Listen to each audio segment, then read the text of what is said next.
And thank you to William also for being the person who has convened a lot of this panel and put together many of the themes for us. So I will ask each of the speakers to introduce themselves briefly, but I will just say who they are in kind of running order. So we have Katie Eagleton, who is University Librarian and Director of Collections and Museums at the University of St Andrews. We have Bella Abrams, who is Group Chief Technology Officer at JISC, formerly of University of Sheffield. We have Simon Tanner, who is Executive Dean of Arts and Humanities at King's College London. And we have Christina Blanca-Sancho, who is Senior Director of Product at Clarivate. So we have a fantastic panel and a really diverse set of views available to us this morning. So we are here to talk about trust in AI. And I think it's clear to us both that this is a very current issue and also that this picks up many of the themes that we heard about from our keynotes this morning. So the kind of theme that was put together was about opening the pod bay doors. And many of you will recognise that this comes from the film 2001, Kubrick film from 1968. And that phrase is from a point where trust has really broken down between computer systems and the human crew within the spacecraft. So as a quick spoiler alert, it doesn't end particularly well, in case you weren't aware of that. And as with a lot of Kubrick's best work, there is a lot of ambiguity, kind of moral ambiguity, around the real winners and losers within that particular environment. Thinking then more about real life, we can see really fast-paced adoption, particularly of artificial intelligence and various other technologies within public services and also within the private sector. Within the public sector, we can see an increasing number of admissions, documented admissions of bias within systems that have been adopted, whether that's in areas of justice or welfare or employability. And thinking about that geopolitical context that Christopher in particular spoke about this morning, that US hegemony when it comes to both computing power, access to data, and the availability of these models, and then the UK's very specific positioning of its own AI roadmap when it comes to infrastructure and data sovereignty. Thinking about research, we can, of course, see data science methods being adopted at scale right across disciplines, as well as the deployment of artificial technology in the scholarly infrastructure more broadly, whether that is in areas of publishing and open research and publisher platforms, also in the tools that researchers themselves are adopting as part of their own research workflows. And this draws into question the kind of transparency and oversight that at best is variable, at worst non-existent when it comes to these different areas of infrastructure and technology.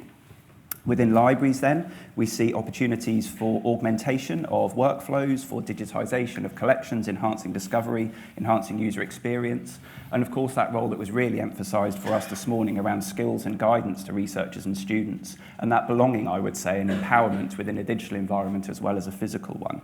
So ethics and authenticity of academic literature and research data are clearly very, very current issues in this age of AI. So the question when it comes to trust then is, well, as William put it, while we are not yet in an existential standoff, I suppose that's a question in front of us, are we yet in an existential standoff? We clearly need to trust our knowledge and our understanding of the systems that are out there in the world if we are to foster that trust amongst our communities more broadly. So today we will have some fantastic perspectives on AI and trust from a very set of cross-sector perspectives from library, academic, IT and vendor. And so I will now hand over to each of our speakers in turn to introduce themselves and introduce their thoughts on this topic. I'm Katie Eagleton, and I'm the University Librarian at St Andrews. But the thing you might not know about me is I started my career as a mathematician, and I was all set to be a computer programmer. And one of the things I worked on as a student was the first experiments with getting an attachment from one email system to another without the attachment disappearing. So sorry. But that means actually it's an interesting time for me because I've always had a very digital flavour to what I do. This theme, though, is very current. It's moving very quickly. So what I'm not going to do is present to you a kind of pithy set of points. I thought I'd present to you very briefly two things I've read recently that have really made me think, because I think that's a nice setup for a panel discussion. The first is a white paper that's coming out and coming around for consultation at the minute from a piece of work by the AHRC and the Turing Institute about the future of AI and the humanities and the role that the humanities have as really essential to that. The full paper's worth a read. There's a blog post that just came out that's also worth a read. They set out three major challenges, and they articulate how the humanities, and I'd argue also libraries, even though we cover a broader range of disciplines, are essential and vital to that. The three challenges for them are, one, that there's a qualitative turn in AI development, that AI develops outputs that resemble human cultural outputs. And I'm here more or less directly quoting Drew Hemmett and Cody Commerce from the Turing Institute who wrote this. And that really means we have to think about the skills to interpret those outputs. And what better place to think about those skills than libraries? You know, what is this information? Where's it come from? How was it created? We are the people who can really help with that challenge. They also set out a homogenization problem, that the key models at the minute are very homogeneous, and that's partly then what you see when bias comes in, because the same models are propagated across, and the data is, in some senses, the same, huge data sets with some differences. So we have to be really careful here, I think, to make sure that we see the potential for breaking out of this homogenization. We need to make sure our libraries are not just repositories that data-hungry others, companies, whoever they are, pull data out of to train models. We need to set the questions and the agenda and help contribute to the new models that solve the questions and problems we need them to. The Turing paper also talks about the human-AI connection and the way humans and AI shape each other, right? It isn't just sort of the kind of thing you might see sometimes about humans replacing or being replaced by tools, technologies, and digital approaches. There's something about the way it changes. We were out for a cocktail last night, which I hope is okay to say on the stream, and we were using Google Maps to find an unmarked door behind which there was cocktails. And we actually all started talking about how we used to all be quite good at using maps and route planning, but our relationship with that has changed with the technology. Not for the worse, it's just changed. The relationship we have with it is different. And the thing I wanted to just end on there with the relationship between humans and AI is something I'm paraphrasing Doug Gurr, the director of the Natural History Museum, in relation to. He says we should be aiming to create superhumans, not robots. And that's very much how I see it. It's about bringing the right technologies with the right people, solving the right problems. So that's the first piece of writing. The second I want to really quickly talk through is Cory Doctorow's blog post on enshittification. Very different piece of thinking, and probably more of you have heard the word than read the blog post, so definitely go and look at it. He's talking about social media platforms and looking at the exodus from Facebook and Twitter X at the time he wrote it, and trying to understand how platforms die as a way of seeing what we need to do now so the next generation of technologies don't do that. And his view is very simple, that initially companies offer new services that are very attractive to users to grow their user base. Then they diminish the user experience to benefit the business users, who also are on the platform. And then they diminish that in the interests of shareholder profit, and hence the death of the platform. But he doesn't just give you a kind of difficult model of how things could get enshittified. He says there's two things we can do about it. One is hold true to the end-to-end principle that the user should get what they asked for, not what the platform prefers to tell them or give them. And the other is interoperability, which we have to make sure we can exit a platform with our data. And those, to me, sound very, very much like librarianship principles, right? If we could do those two things, in Doctorow's view, we'd be fighting enshittification. So I think we can do all sorts. We can do skills, we can help our users, we can be part of this, and we have to. And we have to do that working with our technology suppliers, publishers, and the platforms that we use and that we want to see happening. Collaboration on that can be difficult, right? I want to acknowledge that Clarivate have recently acknowledged they misstepped in their relationship with the library sector. But to acknowledge a misstep and to build on that and to rebuild a partnership from that is important, because every relationship missteps. And we can't, as librarians, just go, right, we're off, we're just going to do our library thing. We have to work together. So I want to be really optimistic and hopeful and say that there's a positive path for us if we hold true to what the future needs us to do.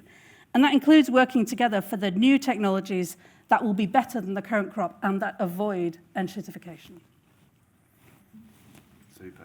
Thank you, Katie. Should we move on down to Bella? Wow, tough one to follow. So, hello, I'm Bella Abrams. I'm the newly minted Group Chief Technology Officer at JISC. But as Ed said, I've recently joined from the University of Sheffield, and I've never been to a library conference, so this is a first time for me. I am going to come at this from the kind of technology perspective, which you'd probably expect from me, but I am also going to confess, in contrast, I am a historian turned technologist. So I have an unusual background compared to my colleagues at JISC, and it's also part of how I see the use of technology, so I thought I'd declare that early doors. So the questions that I wanted to look at today were around, from an IT infrastructure perspective, and we'll unpick what infrastructure means, what are the challenges in implementing AI-based solutions that people can trust? And the reality is, AI-based solutions are no different from any other technology-based solutions, and to treat them as such undermines a lot of the other principles and values that we use when adopting other technologies. And I think it's really important for us to remember that. But as with other technologies that we use, when we are thinking about how to build infrastructure around them, we must make sure that it is ring-fenced. And again, that's about our data governance, our data security, how we think about what we're giving access to different models on. The key thing, and you would expect me to say this coming from JISC, is to put security as design, by design, all the way through the infrastructure that you use when considering these models. Security, data security, and thinking about who has access and why they have access should be where you start, not where you end. It shouldn't be an add-on, it should be the first thing that you consider. Good governance, and we talk about good governance, and I think one of the struggles that we all have is thinking about what is good governance, and I'll go on to answer a little bit about that later, but that is about having controls for your data and thinking about access. One of the things that you might want to consider when working with your technology teams is the access, whether you do want public access, like we've discussed with a lot of the public models, but also whether you do want to structure purely private access. There are a number of different ways that you could do this, and hybrid cloud allows you to control, as we've said, security by design, and which data goes where, and whether it goes back out onto the public cloud or into the public realm in terms of the the AI model creators, or whether it stays within your own infrastructure. But again, I'm just going to reiterate, all of these things are what I would say if you were designing any technology solution at this point. So again, please don't treat AI differently. One of the things that you might want to work with your technology teams on, though, is really solid due diligence in procurement. Procurement is obviously, it's one of those things that comes, you've got an idea in mind, you're thinking about all these things, you set out with really strong principles, and then it turns out that you're running against time and the procurement gets squeezed and squeezed and squeezed. But the due diligence here is absolutely critical. So flip that and start thinking about that due diligence at the beginning of your AI journey. We have an AI maturity model at JISC that you might find handy, which is on all of our websites, which I can share later. Within that, there are 10 quick key questions that you can build in to your AI or any due diligence around technology, and that might be something that you all want to consider. So at that point then, I'll go on to my second question, which is how do we do good governance? And we're doing that within a kind of really uncertain environment. The new government haven't confirmed whether they're going to confirm the white paper from the old government. And whilst there is a lot of conversation about AI as for growth and the UK being an AI superpower, that hasn't translated into solid things that we can take forward. So this is coming from both my own experience as good principles from when I was working in Sheffield and also building on what I've seen since I've joined JISC. And I think you'll all agree at this point, good governance is rooted in really clear principles and values. And if those really clear principles and values are in place, then a series of good decisions can be made. One of the things that we're seeing at the speed of evolution with the technology is that people's confidence drops when things change, people feel less confident. So having those really clear principles and values which you can consistently go back to and reapply as the technology changes is a really useful place to start. I think the Russell Group principles are pretty good, and you will then probably want to build on them from an institutional point of view. The other bit, and this is back to don't treat AI any differently from anything else, is review your policies. Keep reviewing your policies. Don't make new policies for AI. Review your policies in line with the technology change. Good policy, good governance shouldn't change based on a piece of technology. And the key thing from that as well is to really focus on user-friendly advice. It's really difficult. Most people are thinking about a tool. Most people are thinking about an outcome. So they need to be able to refer to things that allow them to think about it on their own terms. So instead of it being absolute gatekeepery, you mustn't do this, you mustn't do that, absolutely clear user-facing principles mean that people can make the right decisions around that. This is probably a part of the conversation that you'll be having, but I think my sense from the last 3 months in JISC and when I was in Sheffield is that teaching and learning has adapted to the new technology very quickly, thinking about principles. I'm not sure we have so much in research, And that's, I think, a bit of a challenge for us. So then this is my suggestion, and it's definitely a JISC plug at this point. When we're behind, we need to join communities that help us spring forward. And I'd really urge you all to join the AI and research community that we offer as part of JISC. That, I think, then brings us back to some of the stuff that I found in Sheffield, is when I was working with the ethics committee, when we were thinking about how to adopt new principles, it is, again, back to having a good understanding of what your community is doing around you, knowing where good practice has worked well, knowing where things have gone badly wrong, and then being able to bridge that confidence gap. Because sadly, there are no absolutes in the space where we're currently inhabiting.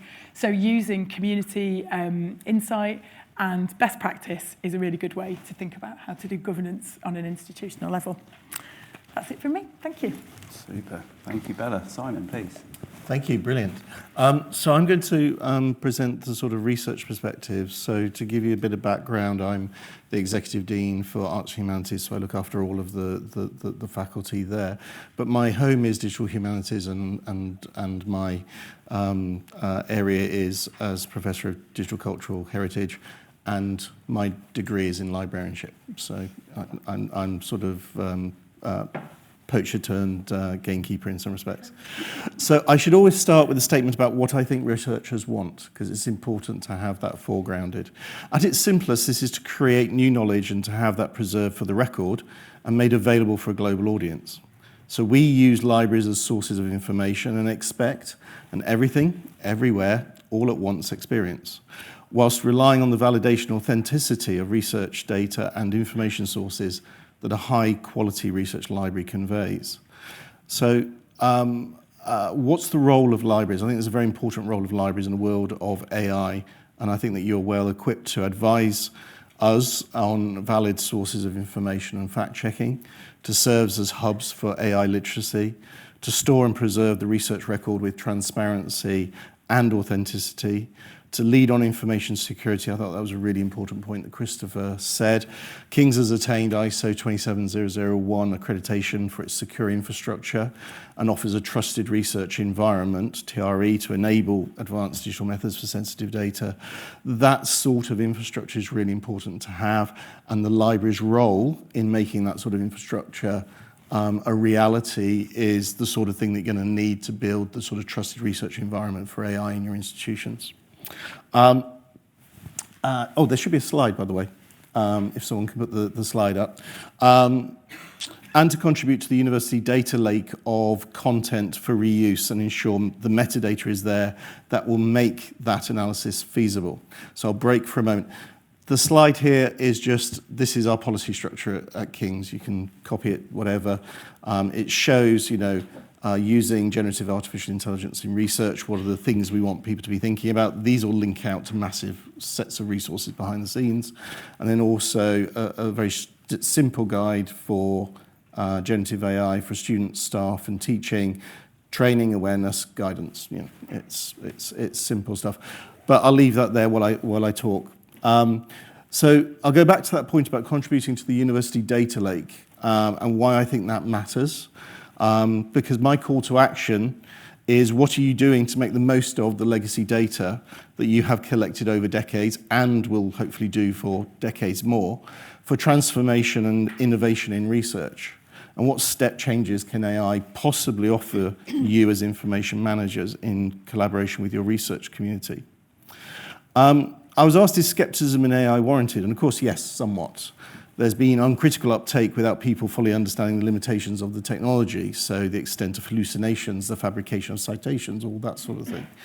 But it is definitely a nuanced area. There is potential for productivity gains from generative AI if deployed responsibly, but we're not there yet. Generative AI is currently a sledgehammer lacking in nuance. It is also not a panacea for student engagement experience via chatbots, in case you're being sold that by various suppliers. It's quite expensive. It's likely that over the next few years, we'll see a refinement in what is offered, possibly a move to smaller, more bespoke language models based on local collections, and retrieval augmented generation, so RAG, which enhances accuracy by fetching information from specified and relevant data sources. So we can be more exacting in the sources we're training and the sources that we're using to collect from. As well as this, we should acknowledge the growing concern over the environmental damage perpetuated by generative AI running GPUs and the hidden labor in the supply chain. Beware of what this might do to your university's net zero strategy. How should libraries engage with researchers and academics? Transparency is definitely the key. State how and why you're making use of AI, communicate policies clearly, as we're doing here, explain the benefits, limitations, the repercussions. How research is stored and preserved needs clear metadata explaining how generative or other AI was used, where it is creating content as opposed to advising on analysis, and how the research could be reproduced. Because if we go even further away from being able to offer reproducible research, then peer review falls over, as does the ability to build on others' research results. So it really matters that we have that ability. There are wider issues too around the use of AI in academic publishing. Are our publications being passed on to tech companies to train their models? Some publishers like Axel Springer have already done deals with OpenAI. So what role do research libraries have in this kind of space?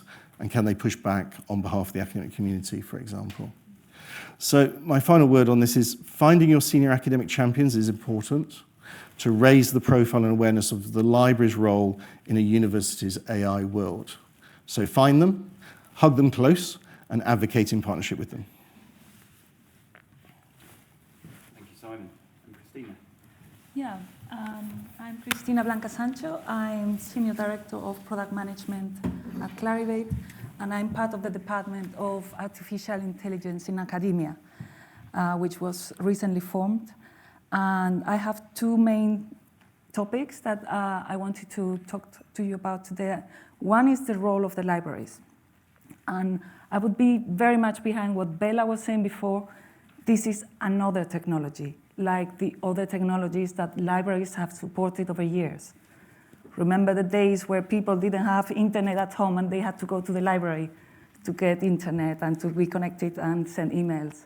Remember when there were no books available and people had to go to the library. The transformation from print books to electronic books, that was all led by the library. And you have been teaching users and you have been guiding users through those transformations, and this is no different.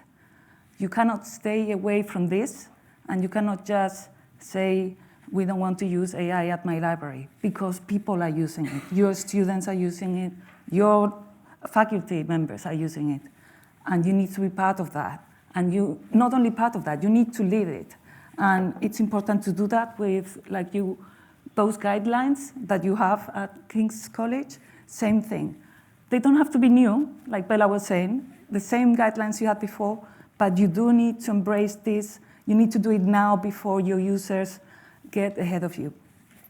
The other area, obviously, coming from Clarivate is the role of vendors like Clarivate. And you know that there are many providers right now that are offering different tools, different features around AI, powered by traditional AI or generative AI. And we are very, very worried about those issues with trust, bias, and privacy. And we take that very, very carefully into the consideration of when we build tools. Also, we don't just build tools for the sake of building AI tools because we want to say we have a Gen AI tool. We have been doing a lot of research with students last year. Our user experience team has been really busy talking to students, talking to libraries about what their needs are, what are the pitfalls, what are the issues that are found during the research process, and where Clarivate or our products can help solve some of those problems, mitigate some of those pain points. And on one hand, we had the feedback from users, but of course, we needed the feedback from libraries. So we've been talking a lot to our advisory boards. We have a specific AI Advisory Council for this, but we've been talking to other members of our advisory boards across multiple product teams and product areas, because we need the feedback from the library. And we wouldn't release such features like we have done in the last year without the input from librarians and that feedback that you provide to keep us grounded on what is not acceptable for you. All our solutions are based on content, the content that Clarivate and we have licensed over the years in collaboration with our publishing partners. And that contributes to what Simon was saying, reducing hallucinations, reducing bias. If you have better content, then your tool will be better, basically, as simple as that. I remember a couple of weeks ago at a conference, somebody said, if we were to put all the scholarly content in the world into ChatGPT, that still would be a drop in the ocean, because there is so much other content there that it wouldn't influence a lot the output or make it much, much better than it is today. So you need solutions from the vendors that you have been traditionally working with, and you need to be careful with those vendors, that those vendors adjust and adhere to principles of academic excellence, learning skills for students, and above all, community relationships. And that's all I have. Yeah. Fantastic. Thank you all, and thank you all for expressing such fantastic insights and in such a concise manner as well. So we haven't had a single thing waved at us so far, so we're doing well so far.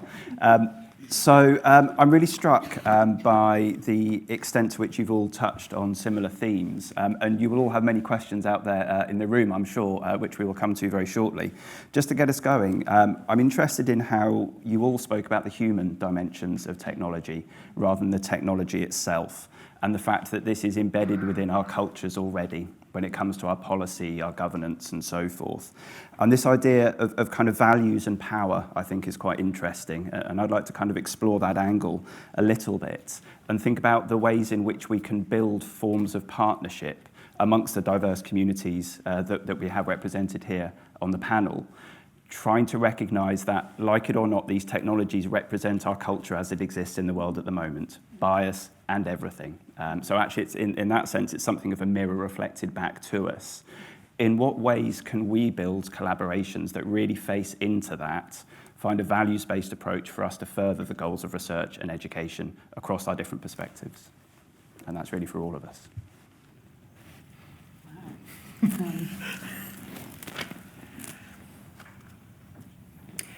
Go on. So I took a deep breath then, because I think there's a worry about all of this, and you touched on the geopolitics at the beginning of it, which our values are being driven by the people that produce the tools. Mm-hmm. And that feels big at the moment because, like you say, that hegemony. But again, that's actually not strictly true, because it's back to we should be seeking to enable good understanding and clear use of values and principles by the users of the tools as opposed to the tools themselves. And that's why I'm so keen for, and I think it's a really good example that you gave around a really good governance framework that people can follow and understand, but also to have those ongoing conversations about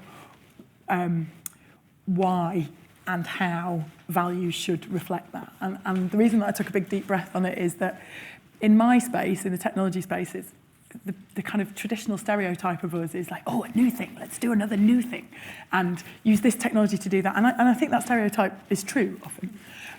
But also, I think I've found amongst technologists as well that actually we are starting to kind of really think about the values of our organisations, our institutions, our researchers, our academics, and thinking about what that might mean from the technology, and then also applying that into good structured governance so people can make the right set of decisions around it. But I think the worry that I have, and I'm interested in other people's views on this, is sometimes institutionally we can go too hard on the governance and then it becomes overwhelming and then people avoid it.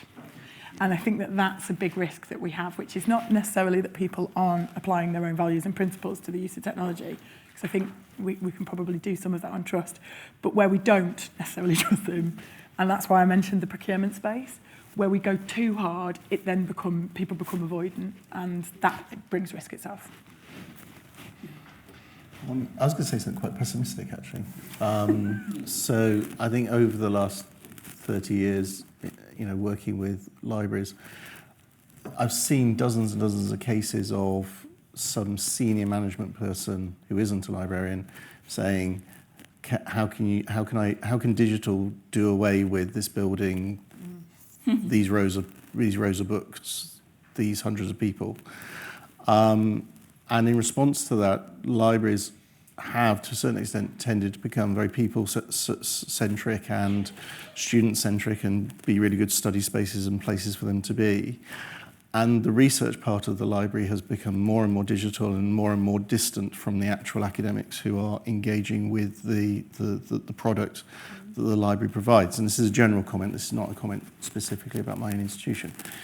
And I think that the risk of AI is that the top-down approach will be, AI is another way of me never having to go to the library or never having to talk to a librarian. AI is another way in which we can replace staff and take people away. But actually, the reality is the library has all the skills, has the information management knowledge that we need to actually build a really firm foundation for this. And that's what we need to be continuously advocating for, is those skills and knowledge and understanding. And because without that, it does become a bit of a free-for-all, and it does mean that our research becomes driven by a very small number of technology providers, and with the inherent risks of those things. So I think it's ever more important that the library reestablishes and remakes the case for its purpose within the university and its centrality to what a university does. You see, you think that's pessimistic. I think it's optimistic. So, because I absolutely agree that libraries have this incredible role that can help people really understand the basis on which they're making decisions about which tools to use. What are the values of this? What does it do with that data? What's the bias in this? And choosing, based on that, how to interpret what you're getting, right? And choosing which tools to use and how to interpret what they're telling you.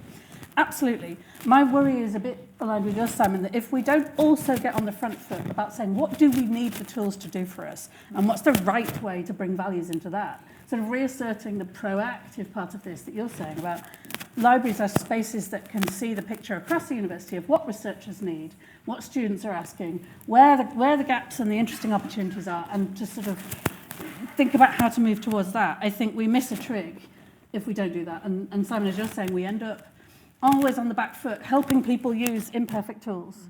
And I'd rather alongside that say, what could the right tools be and how can we be part of making them happen? On the vendor space, talking about collaborations, obviously, we want to get closer to libraries to help with that endeavor. At this level that you guys are, I think you kind of accepted AI is there and it's there to stay, and we have to embrace it, and how do we do that? But we've seen a lot of misinformation at the lower level in libraries, a lot of fear for the technology, not understanding the technology, and I think we can play a bigger role in providing tools, providing more information about how the tools are built so that we can create that trust and we can make people more conscious about how these tools work in general, because it's all scary at the moment, and everybody knows Gen AI invents citations, like you were saying, and it's not just that. There is a lot of good things that can be done with this technology, and we have to convince those hardcore librarians that are more resistant to change that they should embrace this technology as well, so that they can help their students, because at the end of the day, we want our students to be at the forefront when they graduate, and they need to be able to use Gen AI responsibly. And like you were saying, be able to evaluate the output of the AI and see this is not good, this is good, this is how I can use it, and then take that and change it for my benefit. And I think vendors like us can play a bigger role helping you with that function at the library. Fantastic. I don't take this, I think, as either pessimistic or optimistic, but possibly realistic, somewhere in the middle, where we recognise the challenges. But for me, we have really affirmed the need to take these sorts of steps and approaches, but also the ways in which we can all play quite, I would say, mutually supportive roles in actually developing those futures together.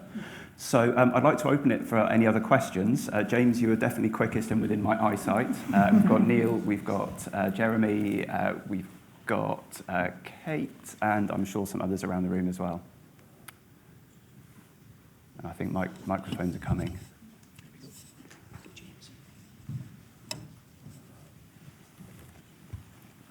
So James, please. James Anti-Edwards, University Librarian at Exeter. Bella, I'm going to take a lead from you. So this is probably as much a technology question as it is just an AI question. But you talked about the Russell Group principles and said you might want to tweak them from an institutional point of view. Now, one of the things universities love doing is tweaking things from an institutional point of view, even when there's a perfectly good version already. So how do we move on so we can actually do shared developments, having common sense of trust, avoid the problem of, I poach somebody from Simon, they come to us and they have to relearn how things are done around here. So how do we actually get to a point where we're confident as a set of universities that we're all actually talking about the same stuff? We can stop polishing the thing to be specific to ourselves. It's a really good question. And I'll start with this coming from a Sheffield point of view. I'm still allowed to say we. I think I've got another couple of weeks, but before I move into my new headspace. We are all effectively doing the same thing in institutions. You're absolutely right. And I think one of the joys / horrors of working in research-intensive universities is we are both special and not special. And therefore, it is for groups like these to kind of say, actually, we have got a clear set of principles from the Russell Group, and we're adopting them like this as a group. I know the CIO IT director space better than I do the library space, and I think that would not fly with them. And you guys can tell me whether that would fly with you. But actually, I think a lot of it comes down to the fact that we've got to admit that we're facing into the same challenges, so why don't we just agree that this is the right set of things? And that's something that's done through means like this. But I can't, I could put my hand up and say JISC could do it, but I don't think that would fly either. So, yeah, sorry. And Neil, please.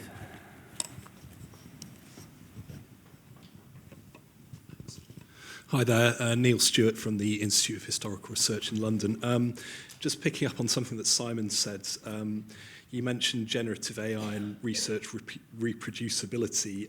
Do you think this is a particular problem for research that makes use of AI, given that Gen AI services are effectively black boxes and often changing, month on month even? How might this issue be addressed? Do you think there might be a role for libraries around that, perhaps in preserving the endpoint research outputs that make use of Gen AI? Yeah, you summarised the issues perfectly there. So I won't say anything more about what the issues are that we have to address. There is a real crisis in academic research in general around reproducibility at the moment. There's been real investigations into subjects such as psychology and whether their results are reproducible. So it's not just an AI problem, it's a problem across the board. And if you are delivering any sort of research data that has a black box behind it, it's very difficult for someone then to peer review that and to test the principles that are behind it. And this is much more prevalent in STEM than it is in arts and humanities. But within the university environment, we're probably going to need to, as we can move into the area where we can create our own teachable generative AIs, we might be able to provide that as a part of the data set, to say, here you can test it because you can run it through our same principles. The main criteria I think is going to be is if you ask it the same question 3, 4, 5 times, do you get the same answer? And if the answer is no, you get five answers, and they're disparate enough, we have to then challenge whether that's actually a research output at all, and whether that's actually useful research in its environment. However, if you are using, say, generative AI to do something such as, we want to, we're looking at something, I don't know, body dysmorphia, and we want to generate a whole load of images for people to look at, which we would then test their response times to see how they respond to different body types, etc. And we want to use that across a really wide group of people, then the fact that the generative AI is there isn't a problem, because it's being used to because again, you would measure whether you had the right volumes of certain types of body types, people with big noses, small noses, etc., etc., etc., etc. So it's how it's used, and it's the transparency of how it's used, and is it used in a way that is generating content that you're then relying on to say, this is my analysis, or is it being used to maybe help you with your analysis, because it can be really helpful in those sorts of categorization type tasks. Or is it being used as as an outcome in itself? And so we will have to maintain academic standards as the only way to get there. The library, I think, has a role of, as it always does, being the place where you can put your data, being the place where that data can be accessible to other people, being the place where that data has meaningful metadata around it, for others to be able to inspect and engage with. Maybe add a little to that as well, because I think I completely agree. I think the library and librarians also have a really interesting role in helping our researchers think about some of the new models for scholarly communications that are coming out, and things like bundling up software and data so that replication can happen. And I think that's something that moves us out of the traditional, here's a book, here's a journal model of what libraries do, but it's something we're skilled and well placed to do. It seems to me, going back to an earlier theme as well, that these kind of solutions can only emerge at a certain kind of scale. So against that sort of divergence at institutional level, we have to think, I would say, at a larger scale, how does the academic literature as a trustworthy source get positioned into that broader societal context? And I guess that's something at Clarivate that you have a particular perspective on. Yeah, and it's interesting that that replicability is right now a challenge for the tools, but I agree with Simon. It's how you use the tools. Like, your research shouldn't come from the AI. The AI is your research buddy, but not not the brains behind the operation. And I think we have a problem very similar to when the World Wide Web came up and people started citing websites. Websites that change. So what did you have to do? You have to put the date of when you access that website. It's something similar here. We have to come up with ways of making that research replicable. And like you were saying, trying to come up with tools outside the AI space in order to achieve that. And there's another part, the early part of what I mentioned is, you've just talked about the libraries and the data. There are different ways that you can create model libraries and then apply them at different points in time. And I think that's the interesting bit around the hybrid, what you do within the institution, what you do outside of the institution, what you do within TREs and other things. And I do think the technology is getting to the point where that is going to become easier. Super. So we'll move on to a couple more questions. Jeremy, please. Hi, thanks very much. Jeremy Upton from the University of Edinburgh. 2 points. I'm obviously aware that the European Union and the UK are taking a different view in terms of legislation around about AI. And if we don't at a government level have agreement as to what a trusted environment is, What's your reflections then on our ability to be sure ourselves as to whether we have a trusted environment and what that looks like? I don't know if you're able to reflect on the differences and whether you still feel you're confident, say perhaps in the UK, that we do have a trusted environment we can work with. The other thing I went to recently is that an awareness that AI is undermining even further people's ability to read long term. So if we're in a world where people are using AI but they can't quite honestly understand what it is they're working with, is that a concern in terms of us having a high level of trust? Super. Who wants to have a view? I can start with the trust issue on one side. Obviously, there are many regulations around the world, and like you said, there seems to be divergence in what each area thinks appropriate.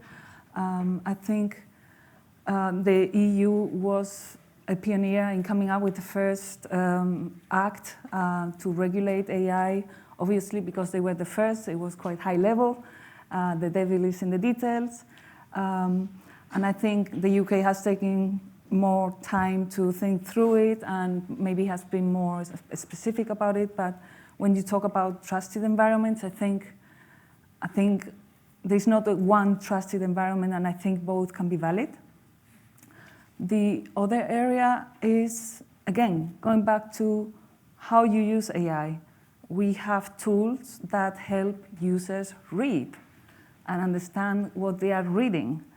So not just summarizing the text so that they don't have to read the article. It's the other way around.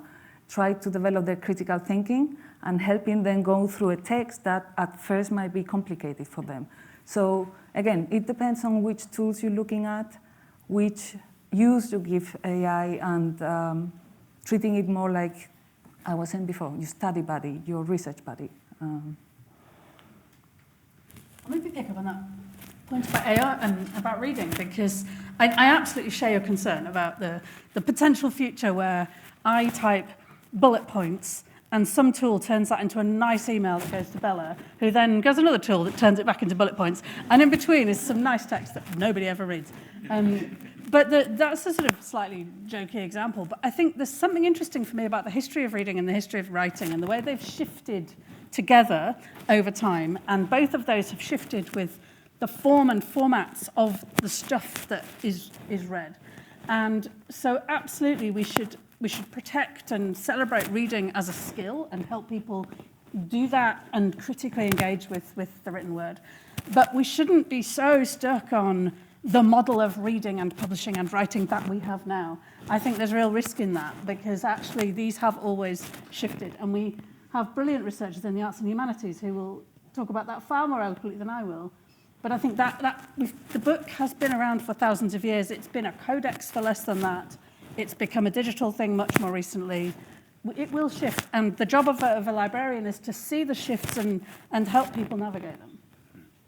We see people skimming through text today, so it's not that different. Yeah.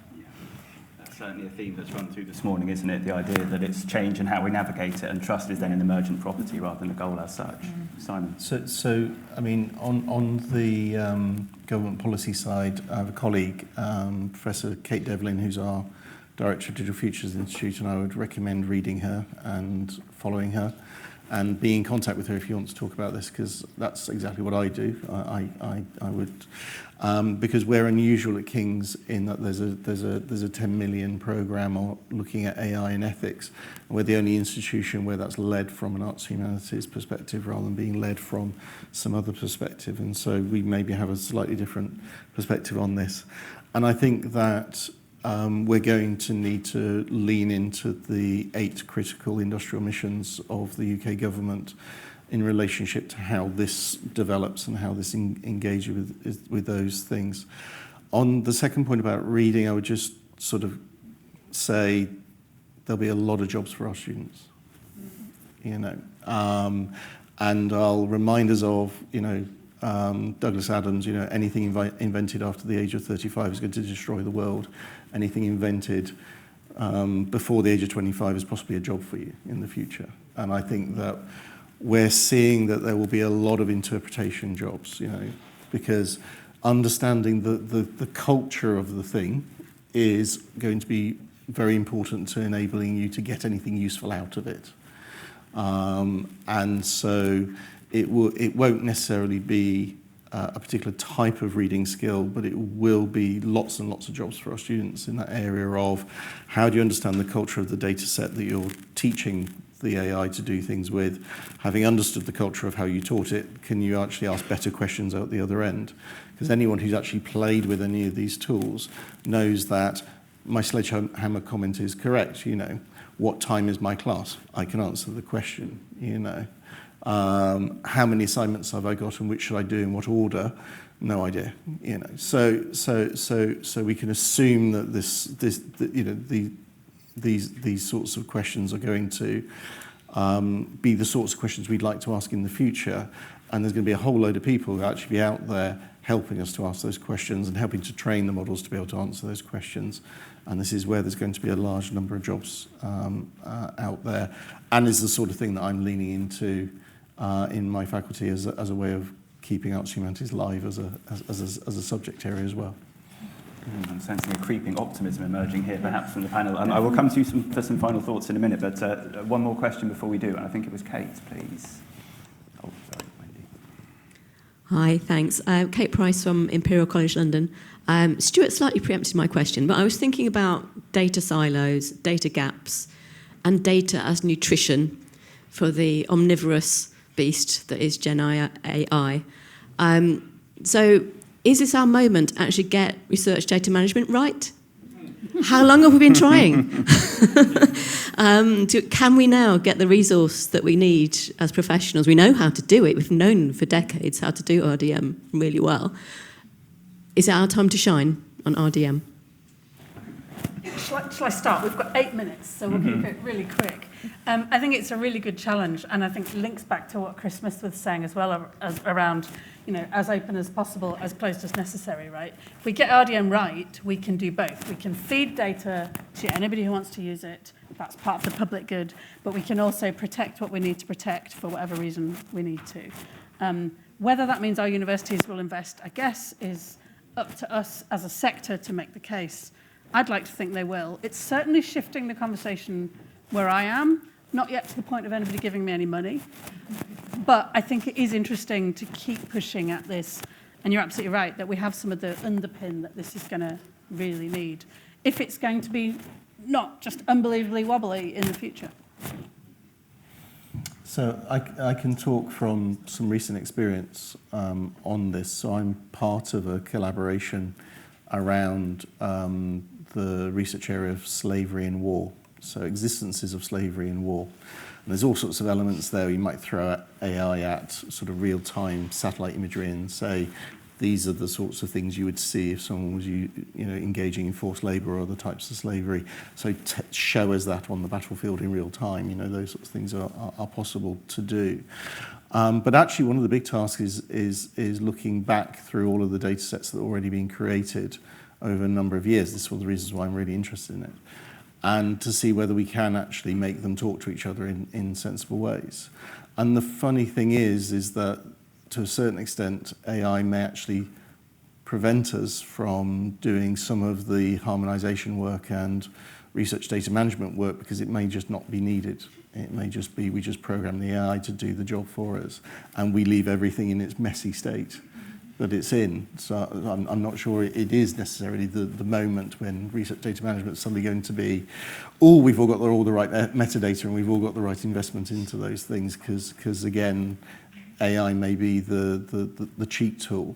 But there is a bigger question there, which is what we're trying to engage with, which is how do we get humanitarian data sets to talk to each other? Because there is this issue of the right sort of data being open, but also certain types of data being closed, and how do you get those balances around that?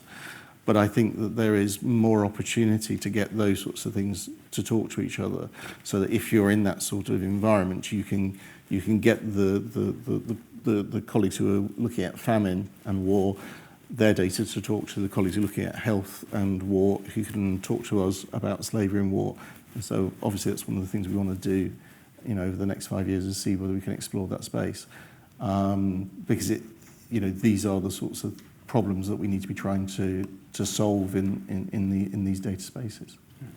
Well, So I really like the data as nutrition.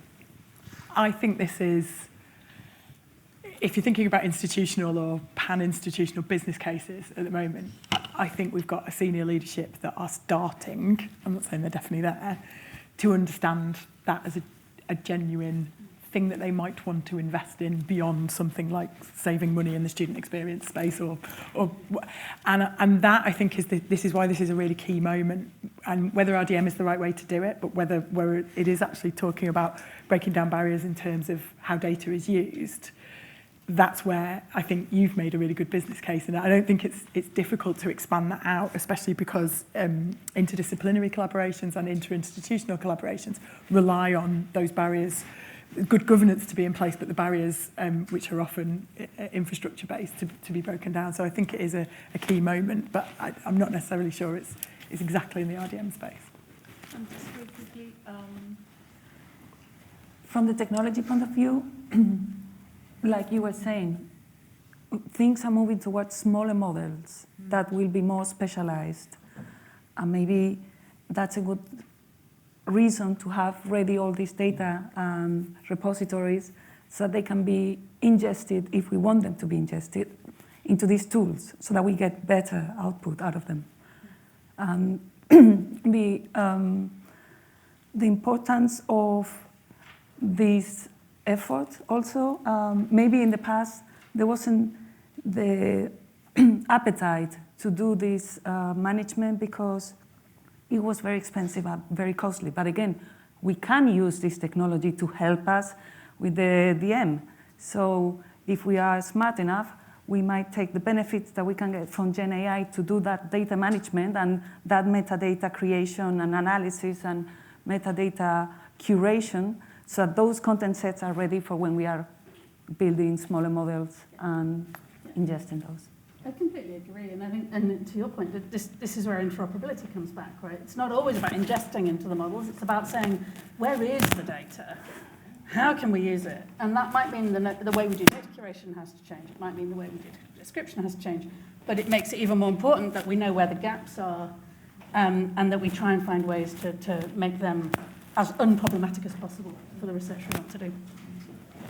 This is a fantastic tone for us to head towards the end. I realise there are more questions out there in the room, but I'm afraid I've had the card waved at me and the clock has actually gone orange. So it means that we really are now coming up to time. This gets more and more threatening, I think. Indeed, so who's in control of that? I'm not sure. I'm sure we're on the side. Sure, our panellists will be around sort of later in the day and happy to continue these conversations. I'd like to say a huge thanks. I would also just like to ask you each in turn if you have any final thoughts or remarks based on the conversation we've had. I'm not going to ask if you're an optimist or a pessimist, but your final thoughts and reflections. If technology is the answer, what was the question? That's a fair comment. Optimism or pessimism, I think this is just another chance for us to think about things differently, but not in a way that's particularly different from how we've faced other challenges before. Mm-hmm. Just imagine if the person asking how to open the pod bay doors had a really strong UK accent or was from a minority language. And think on...